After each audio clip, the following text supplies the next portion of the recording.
Selamünaleyküm arkadaşlar. Şimdi Fransa'da Clermont'ta fuardayız.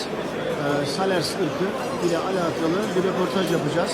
Hem Salers ırkı yetiştiricisi hem de Salers ırkının dernek başkanıyla buluştuk. Çok güzel bir röportaj olacağını düşünüyorum. Evet, merhaba. Merhabalar. Mustafa Bey kardeşim, Salers ırkının temsilcisi değil mi arkadaş? Temsil eden birliğin başkanı. Birliğin başkanı. Birlik Aynı başkanı, zamanda yetiştirici. Şimdi hep duyuyoruz, Salers ırkı diyorlar, Fransa'daki bütün etçi ırkların babası. Birçok ırk Salers'ten doğmuştur, çıkmıştır diyorlar. Evet. Yani böyle önemli bir ırkı temsil ediyor. Irkın birliğini temsil ediyor kendisi de. Evet. Biz de merak ettiğimiz soruları yönelteceğiz kendisine. Neden Salers ırkı? Özellikleri neler Salers ırkının? Pourquoi la Salers? Quels sont les avantages de la Salers? Alors aujourd'hui, je dirais qu'un des principaux avantages de la salaire, elle en a beaucoup, mais un des principaux, c'est que jusqu'au milieu des années 1980, la salaire était une race laitière. D'accord. Et qu'elle est de... Yani başlamak istersek diyor, 1980'lerde diyor, bu ırk diyor daha çok sütçü ırk olarak kullanılıyordu diyor. Yani avantajlarından biri buydu diyor, 1980'lerde diyor. Voilà. Mais la salaire avait une particularité, c'est qu'elle pouvait se traire qu'en présence du veau. Ama şöyle bir özelliği vardı, Salers ırkı diyor, sadece buzağısı olursa süt veriyordu diyor. Yani buzağısından ayrılınca süt vermiyormuş hayvan. Yavrusuna çok bağlı bir hayvan. Aynen. Donc c'est une vache qui est très attachée à son Voilà, veau. c'est une race très Aynen. maternelle. Çok anaç bir hayvan. Zaten bu biraz da etçi karakterinin olduğunun göstergesi aslında. En même temps, ça montre qu'elle est aussi un peu allaitante dans ce cas-là. Alors aujourd'hui, on en a fait une race, enfin on va dire une race mixte, c'est-à-dire entre la race laitière et la race à viande. Şu anda Salers ırkını daha çok kombine bir ırk gibi kullanıyoruz biz diyor. Yani 1980'den sonra kombine ırk olarak daha çok Bir laktasyonda süt verimi ne kadar şu anda? Quelle est la quantité de lactation?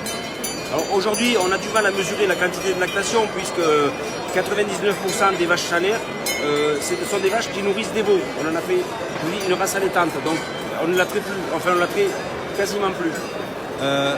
Şöyle bir şey diyor.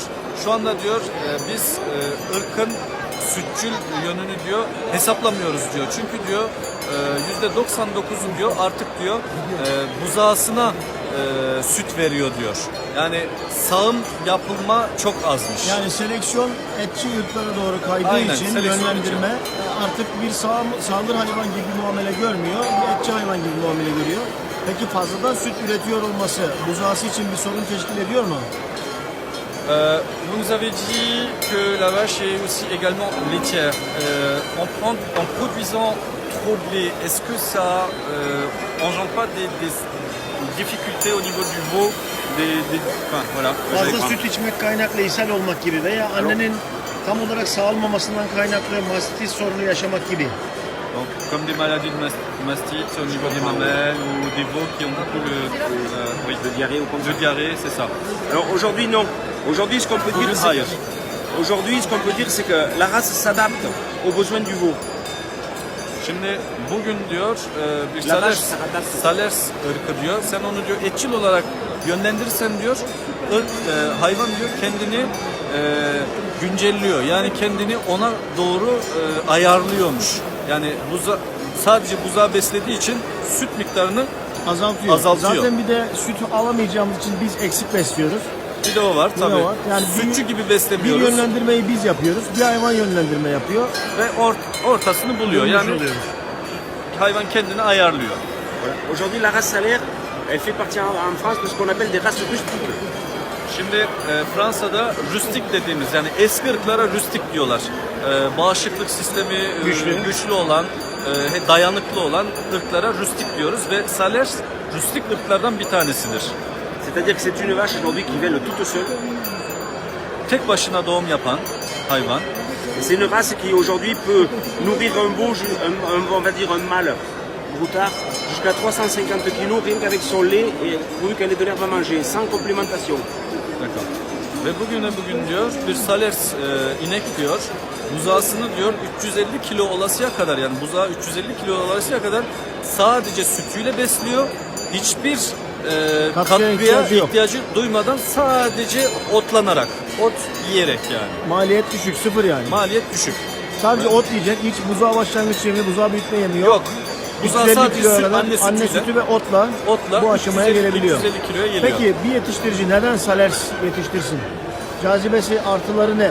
Ondan Niye evvel- Blond'dakinden veya işte Charolais, Limousin falan beslemesin de Pourquoi un bunu éleveur beslesin? devrait élever des salers et non une autre race comme la Gasconne, la C'est Partenaise? une très bonne question. Güzel soru. Les éleveurs peuvent faire le choix dans toutes les races ont leur qualité. Un autre avantage de la Salaire, c'est que c'est une race qu'on peut conduire en croisement avec du Charolais. D'accord. Donc elle va véler toute seule. Par contre, on va gagner 50 kg de croissance sur un broutard. Sur un broutard. Donc au lieu de sevrer un beau à 350 kg sans aliment, on peut sevrer avec un croisement Charolais un beau de 400. Çok güzel soru diyor. Aslında diyor her ırkın diyor kendine göre avantajları var diyor. Bizim olduğu gibi onların da avantajları var diyor. Salers ırkında şöyle de bir avantaj var diyor. Salers ırkında diyor Charolais ile çok güzel melezleme oluyormuş. Charolais ile melezleme yapıldığı zaman da otomatik olarak karkasta 50 kilo üstünde karkas kazanımı elde ediliyormuş. Yani buradan şu çıkıyor aslında. Her hayvan her hayvanla melezlenmez. Ya da her hayvanla melezlemesinden Tabii. doğru sonuçlar çıkmaz. Aynen. Diyor ki Charolais ile melezlendiği zaman artı 50 kilo karkas atıyor. Aynen. Bu güzel bir seçenek, evet. Ve yani buzağının doğumları da kolay oluyormuş hayvanın cüssesinden Zaten bütün dolayı. yaptığım röportajlarda şunu görüyorum. Kolay doğumun ne kadar önemli bir şey olduğunu her fırsatta duyuyoruz. Dikkat ettin Fransa'da mi? neredeyse bir numaradır yani seçimlerde kolay doğum hayvanların önemli yetiştirilen parametre. en önemli parametren biri. Kolay Peki doğum, ayak ön yeme. tarafta Salers ırkından elde edilmiş peynirler falan gördüm. Yani istediği zaman da hayvanı süt yönüne döndürebiliyor. Böyle bir seçeneği var. Alors, Doğru tout à mu l'heure, gördüm? j'ai vu dans votre stand que vous avez un petit présentoir avec des fromages. Oui. C'est sûrement avec le lait de la Salers. Alors, il y a une partie des fromages qui est fait avec le lait de quelques salaires qui se fait encore. D'accord. Et après, il y a un fromage qui s'appelle le salaire, mais c'est une appellation de territoire, pas de race. D'accord. C'est le pays de Salaire, quoi, parce que Salaire est un pays, si vous voulez, c'est une ville avec un paysage autour. Donc D'accord. l'appellation, elle est basée autour de ce territoire. D'accord. Salers ırkından diyor evet peynir üretiliyor ama diyor şu anda diyor sağılan Salers çok az olduğu için diyor çok fazla peynirimiz yok diyor. Ama diyor Salers ne demek diyor? Bir bölgenin ismi diyor yani Fransa'daki bir bölgenin. O bölgede yani üretilen peynirlerin Salers peyniri diyoruz diyor. İlla ki bir ırkın yani bunun sütünden elde edilmiş olmayabilir diyor ama diyor yetiştirilen yapılan peynir de var. Ne kadar Salers ırkı hayvan var? Damızlık, anaç, Fransa'da. Quel est l'effectif de la Salers en France? Alors aujourd'hui, la Salaire en France, c'est 225 000 vaches. 225 bin. Bayağı anaç. fazlaymış sayısı bak. Diğer Sen- ırkları soruyoruz 20 bin 50 bin. Ya her soruya böyle Rüstik hayvana göre. tabanca gibi böyle 220 bin diye adam söylüyor ya. Evet. Bayılıyorum ya. Biz Türkiye'de adamı sayamıyoruz. Adam hayvanın sayısını tak diye söylüyor. Aynen. Bu müthiş bir şey. Aynen. Yani hayvanın sayısını biliyor olmaları müthiş bir şey. Peki nüfus artıyor mu azalıyor mu hayvanlar? Donc par rapport à une race rustique, c'est avec 225 000 mères, c'est quand même un effectif qui est assez élevé. C'est en termes d'effectifs, c'est la première race rustique en France. C'est ce qu'il était en train de nous expliquer. Et la question est comment ça se fait que en tant que race rustique, la Salers, il y a autant de monde, autant d'effectifs, et est-ce qu'il est en train de monter ou plutôt de descendre, ou l'effectif reste stable? Alors, dans un contexte français où le cheptel allaitant, on va dire général des races à viande diminue, nous on se stabilise. D'accord. Genel olarak baktığımız diyor diğer ırklar On reste au même niveau. o même On niveau, baisse pas, d'accord. on monte pas. Diğer ırklar diyor düşüşe yani rustik ırklar genelde düşüşe yönelirken diyor biz diyor aşağı yukarı aynı duruyoruz diyor yani. Çok fazla artma yok, düşme yok diyor. Aynı stabil Peki duruyoruz. çiftçiler diyor. hayatından memnun mu Fransa'da? Çiftçiler için hayat nasıl? Şehre geçmek, şehre taşınmak, gitmek isteyenler var mı? Çiftçilik yapmaktan bıkmış, vazgeçmiş insanlar var mı? Çiftçi mutlu mu? Ekonomisinden, eline geçen paradan memnun mu? Est-ce que les éleveurs en France, ce salaire en général, sont assez satisfaits de leur travail? Est-ce qu'ils n'ont pas tendance à essayer de se délocaliser ou de faire un autre métier ou d'arrêter l'élevage Aujourd'hui, 95% des éleveurs en France ne font que ce métier. Et ils n'ont pas d'autre production autour. D'accord.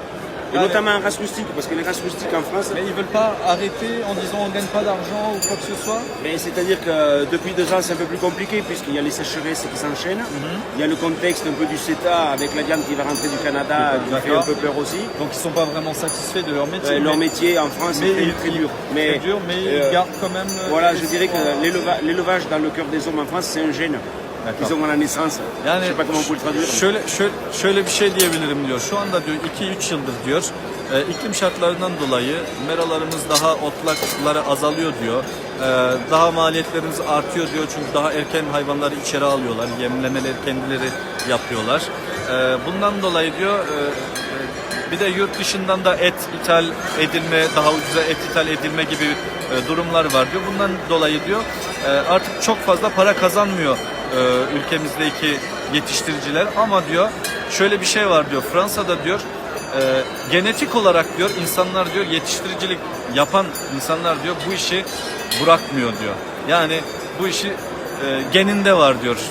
Adam seviyor bu işi. Seviyor bu işi yani bırakmıyorlar. Peki hayvanlarını ağırlıklı olarak neyle besliyor? Ne olmazsa hayvancılığı yapamaz. Hayvancılığı yapması için en stratejik şey nedir? İşte bir tanesi iklim dedi. Yani nedir? Ne Quelle est yediriyor? l'alimentation des Salers? Qu'est-ce que vous donnez principalement comme nourriture? Alors pour la période d'hiver, on va dire que la nourriture principale, c'est du foin.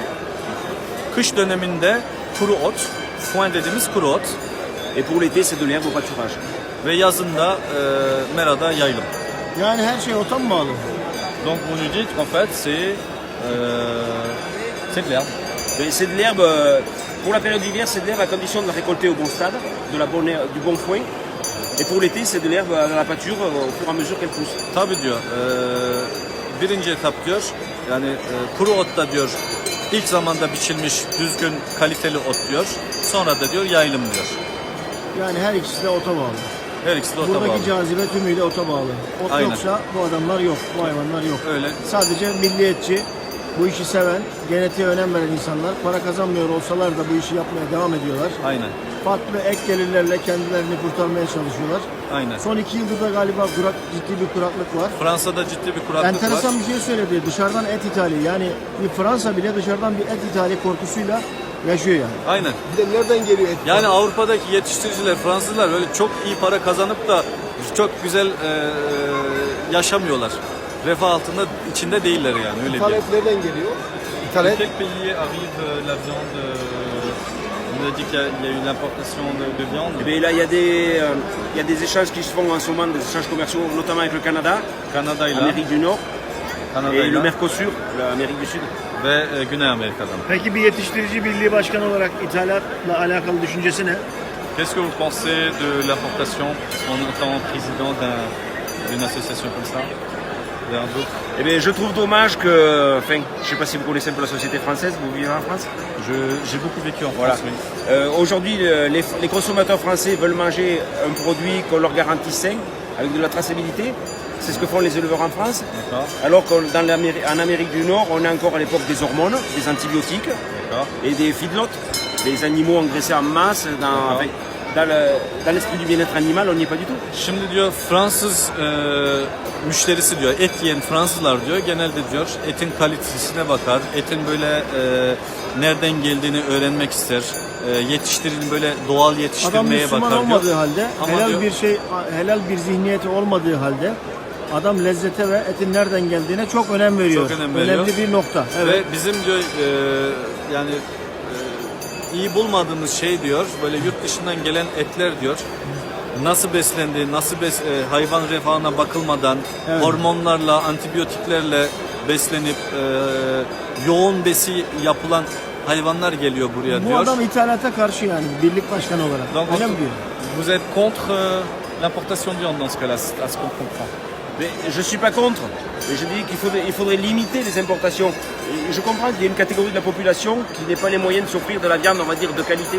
Il faut D'accord. nourrir tout le monde. C'est intéressant ça. Mais c'est les Yani limites. aslında diyor tam olarak diyor karşı değilim diyor. Çünkü diyor Fransa'da diyor fakir kesim de var diyor. Fransız eti çünkü biraz daha pahalı oluyor. Onlar da eti daha ucuz oluyor. Yani diyor ki gelsin ama diyor miktarı çok fazla olmasın, bize çok fazla zarar vermesin diyor. Duyuyorsun değil mi Mehmet Ali? Tabii duyuyorum ama bak ilginç bir İşine şey var. gelmedi değil mi? Yo, işime geldi bak. Ha, İşime gelen tarafı yakalanıyorsun. şu bak. Bak bu da Şöyle ithalatçı. bakın. Ha. işime gelen taraf şu. Bakın biz sadece ithalata karşı durmakla bir yere varamayız. Bizim yapmamız gereken en önemli şey ne biliyor musun? Kendimiz yoğun bir şekilde çalışıp çok kaliteli bir ırk elde etmemiz lazım. Yok abi belki biz ithalata karşıyız abi. Ha, Biz sadece damızlık ithal ederiz, sperma ithal ederiz. Bilmediğimiz şeyler varsa onları ithal ederiz ama kusura bakma öyle et met ithal edemeyiz. Türkiye'de meslektaşları Aynen. ithalat organizasyonunun başını çekiyor. Söyle. Aynen. Öyle duysun. En Turquie, les présidents des organismes nationaux ou même des organismes, des associations font eux-mêmes de l'importation de viande. Non, mais je comprends qu'il en faille parce qu'il y a de la population à nourrir. C'est ça. Tout à fait normal. Après, ce qui est dommage, c'est qu'on a une partie du monde qui s'inquiète du réchauffement climatique, de la pollution, et il y a des pays qui massacrent la forêt amazonienne pour justement faire de l'élevage ou de la production de soja. Et c'est dommage. On n'a pas tous les mêmes règles dans le monde. Yani Aslında ilginç bir bakış açısı yakaladık evet. yazık oluyor diyor. Çünkü diyor hani tamam diyor getirsinler et diyor. Ama çünkü doyurmak ucuz et almak isteyen İnsanlar bir da kesim var. de var diyor. Evet, o kesime de vermek lazım Ona diyor da vermek ama- ama diyor şuna yazık oluyor diyor. Bu intensif besi yapan ülkeler, Brezilya gibi ülkeler Evet. diyor, gidiyorlar ormanlarını yakıyorlar. Orada arazi açıyorlar diyor. Soya Tarım üretmek için, Peki bir şey yem daha. üretmek için Şunu da diyor. soralım kendisine. Diyelim ki ithalat yaptı ülkesi ve kendisi bu Salers ırkını yüzyıllarca yıldır devam ettiriyor. Artık bu iş para kazanamaz oldu. 220 bin Salers ırkı sayısı her geçen gün aşağı indi. Ve hızlı bir şekilde indi. Ve bu genetik potansiyeli kaybetti. Değer mi buna? Disons qu'il y a eu une importation de viande excessive de la France et que la Salers, vous n'arrivez plus à vendre de la viande, vous n'arrivez plus à vivre avec ce que vous gagnez en tant qu'éleveur français et que l'effectif baisse, vraiment chute très rapidement. Est-ce que vous serez toujours d'accord de l'importation? Et d'accord, je vous dis, c'est dans une quantité raisonnable. Mais aujourd'hui, il y a deux sortes d'élevage dans le monde. Non mais s'il n'y a pas de quantité raisonnable, il y a énormément Ah, mais, d'importation. après, notre métier va disparaître. Mais ce qui est dommage, enfin, je vais aller un peu plus loin parce que vous traduirez tout en même temps. Ce qui est dommage, c'est qu'aujourd'hui, nous, on a de l'élevage en France qui est là pour produire de la viande, mais aussi pour entretenir du territoire. Parce que nous vivons en montagne, il y a des stations de ski. Et le jour où la forêt aura gagné ces stations de ski, où les broussailles l'auront gagné, les gens ne pourront plus aller faire du loisir. Alors qu'à l'inverse, à l'autre bout du monde, on massacre de la nature pour faire de l'élevage. Çok değişik bir bakış açısı daha söyledi. Mesela diyor biz burada diyor yani bizim mesleğimiz ölmesi diyor çok büyük dezavantajları getirecek daha sonra diyor. Mesela diyor bizim diyor hayvanları yetiştirdiğimiz dağlar diyor kışın insanların kayak kaydığı kayak merkezleri oluyor diyor. Oraların kaybolması diyor ve kötü bir taraftan diyor, bir taraftan da diyor ormanlarımız yakılıyor diyor. Yani aslında karşı ama karşı değil. Anladım. Çok enteresan bir bakış açısı. Çok kısa bir şey daha söyleyeceğim. Bak burada ilginç bir şey daha var. 28 Avrupa ülkesi kendi içerisinde yaptığı ticarette herhangi bir sorun yok. Yani aslında bu biraz emtia gibi görmemiz lazım. Yani kırmızı et bir tabu değil de ya da canlı hayvanı bir tabu değil de bunu bir emtia gibi gördüğümüzde eğer biz de kendimiz geliştirip kendimiz yetiştirebiliyorsak ancak dünyada rekabet edebiliriz seviyeye Öyle mi? geleceğiz. İşte sorun orada. Bu bir emtia değil. Niye? Bu şarteline bastığın zaman yani gebelik 9 ay. Bunu Bakanlar Kurulu'yla bile 6 aya düşüremiyorsun. Yani bu bir biyolojik süreç. Tamam. Bunun bir emtia gibi görülmesi çok büyük Ama bak bir yanlış. çok kısa bir şey bu daha. bir canlı. Bak haklısın ama bak şöyle bir şey. Bak Kanada'dan, Güney Amerika'dan geliyor diyor. Şimdi aynı şey işte orada acaba nasıl beslendi, ne yedi, nasıl ırk, hangi şeyle şimdi bunlardaki soru kafalardaki soru işareti bu. Aynı şey Türkiye'de de var. Şimdi Fransa'dan Doğru. hayvanı ithal ettiğimizde, canlı hayvan getirdiğimizde adam şunu söyledi ya. Bu hayvanlar domuz etiyle beslenmiş. Ya böyle bir şey olabilir mi? Yani dananın domuz eti yiyebileceği diye bir şey çıkabilir Neyse mi ortaya? abi, biz ithalata karşıyız abi. Karşıyız abi. Kendisine çok teşekkür ederiz. Mehmet Emin her ne kadar da ithalatı plaisir. savunsa da biz ithalata karşıyız abi. Aynen abi karşıyız. Ne yapalım? Karşıyız kesinlikle. Yetiştiricimiz ölmesin. Parası olan yesin. Ne yapayım yani? Tabii. Yapacak bir şey yok. Devlet düşünsün. Gelirimizi artırsın. İnsanlara öyle et Ama yesin. bu bir temel gıda maddesi. Kırmızı et temel gıda maddesi. Başka bir şey temel gıda maddesi değil mi? Yani Kırmızı akaryakıt. et önemli. mazot. Yok, yok değil. Ya. Bak elektriğe zam gelmiş %15. Yapacak bir şey yok. Teşekkür ederiz. Sağ olun. Sadece lambalar söndürsün. Je vous en prie, encore toutes nos excuses pour le 0 du PSG. Regarde, ça Evet arkadaşlar, Sales ırkı ile alakalı çok güzel bir röportaj yaptık. Biraz uzun oldu ama değerli bilgiler aldık. Sales ırkının birlik başkanı, kendisi de aynı zamanda bir yetiştirici. İthalata karşı ama şunu da söylüyor. Diyor ki fakir, alım gücü düşük insanların da bir şekilde ete ulaşması gerekiyor. Biz çok kaliteli et üretiyoruz. Parası olan kaliteli eti alsın. Parası olmayan da Brezilya'dan gelen etlerden alsın yesin şeklinde bir yaklaşımı var. Tabii ithalatın çok fazla yapılması durumunda yetiştiricinin üreticinin tümüyle yok olacağının da farkında. Bunu da biliyor.